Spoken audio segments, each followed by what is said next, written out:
My mom invited 33 people to our house and the table was full of laughter, voices and celebration, but for me that night felt empty. I sat right there, yet no one looked at me. My own mother walked past me again and again, serving everyone else like I did not exist. I kept asking myself, how can you feel so alone in a house full of family? That dinner was not just food, it was the moment I realized I did not belong in my own home. If you have ever been ignored by the people who were supposed to love you, this story will hurt, but you need to hear it.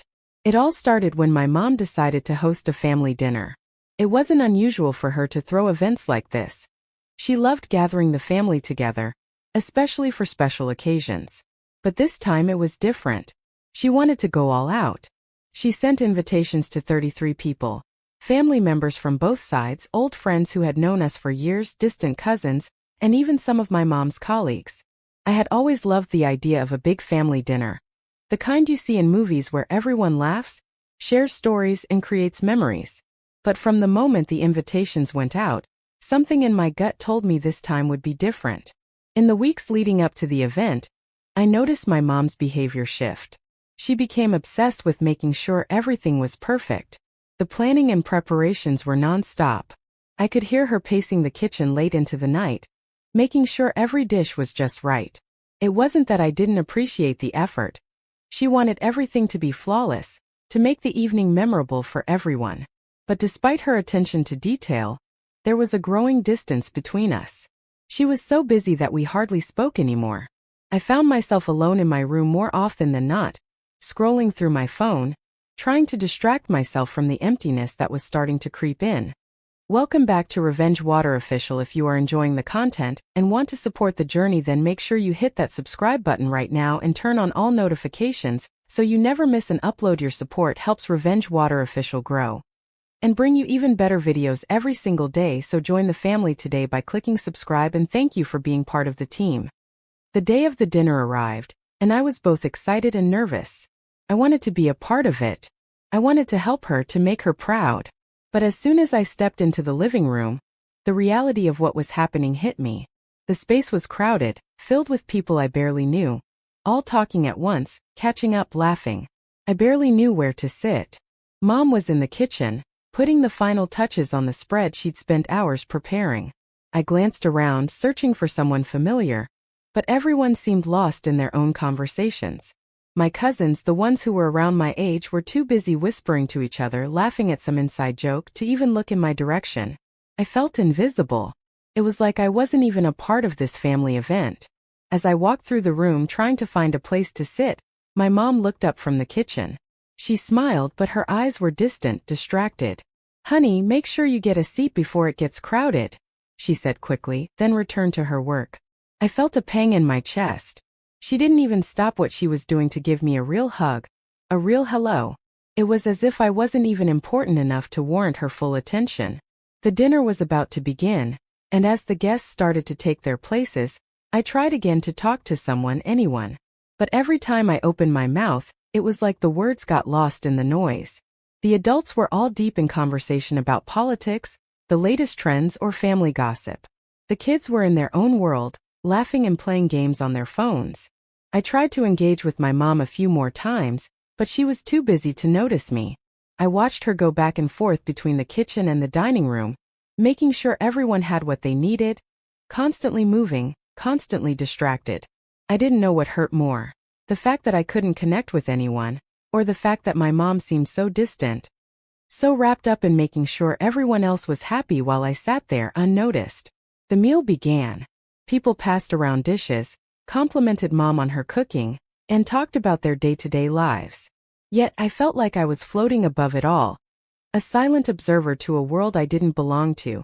It was supposed to be a family gathering, a time to reconnect, but all I could feel was the gap widening between me and everyone else.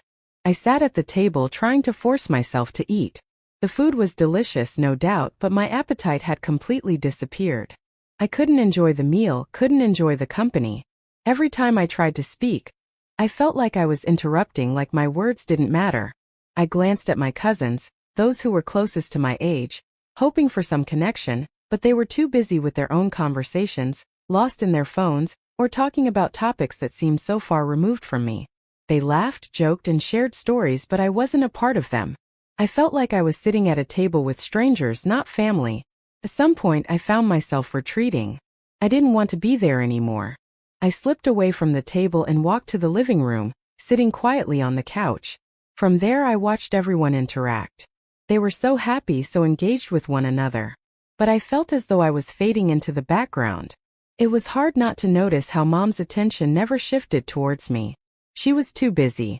I watched her make her rounds, smiling, laughing, and hosting. Everyone was so grateful to her for bringing everyone together, for making this dinner happen. But I couldn't help but wonder, why wasn't she acknowledging me? As the evening progressed, the feeling of being an outsider grew stronger. Even when Mom came over to check on me, her smile was fleeting. "Are you okay, sweetie?" she asked, but it was clear her focus was elsewhere. I wanted to tell her how much I was hurting, how I felt like I didn't belong, but the words wouldn't come. It didn't seem like the right time. And honestly, I wasn't sure if she would understand. The night wore on, and the guests slowly began to leave. There were hugs and goodbyes. Thanks for the dinner. Compliments to Mom for her hard work. But through it all, no one mentioned me. No one asked if I was okay. It was like I was invisible. Even when Mom said goodbye to the last of the guests, she didn't take a moment to check in with me. She was too busy cleaning up, too focused on the fact that the event was over. I stayed in the living room, staring at the now empty space, the remnants of the dinner scattered around the room. It hit me then more clearly than ever. My mom's big family dinner had made me feel smaller than I ever had before. The next day, I woke up feeling empty. The house was quieter, but the memories of last night still echoed in my mind. I couldn't get rid of the heaviness that had settled in my chest. I tried to brush it off, but it was impossible to ignore. I had spent the entire evening feeling like I didn't belong, and nothing had changed when the night ended. I decided I needed to talk to Mom, to let her know how I felt. I couldn't keep pretending everything was fine. I went downstairs, found her sitting at the kitchen table, reading through some work emails. "Mom," I said softly, my voice shaking. She glanced up, but it was clear she was distracted. "Hey, sweetie. What's up?" she asked, still looking at her phone. I swallowed hard. "Can we talk?" She nodded, but her eyes never really left the screen. "Sure, honey. What's going on?" I took a deep breath. Last night, I felt invisible. I felt like I didn't matter. Her eyes flickered up, surprised, but she quickly brushed it off. "Oh, honey, it was just a big dinner. People were busy." "No, Mom. It wasn't just dinner. I needed you last night and you didn't notice." "No one noticed. I was there, but no one saw me." Her face softened for a moment, but I could see the discomfort in her eyes. "You're being dramatic," she said, her voice cold now. "It wasn't like that." But it was. It's like I didn't belong at all. She sighed and stood up, walking over to the sink. "I don't know what you want me to say. I worked so hard to make everything perfect, and you're complaining about one night." I felt a wave of hurt wash over me. "It's not about the night, Mom. It's about how you treated me. I needed you to see me." For a long moment there was silence. Then finally she spoke again. "I'm sorry you feel that way, but I can't be everything to everyone." It wasn't the apology I had hoped for, but it was the closest I was going to get. I left the kitchen, retreating to my room, feeling both defeated and determined. Maybe my mom couldn't understand what I was going through, but I knew that I had to stand up for myself.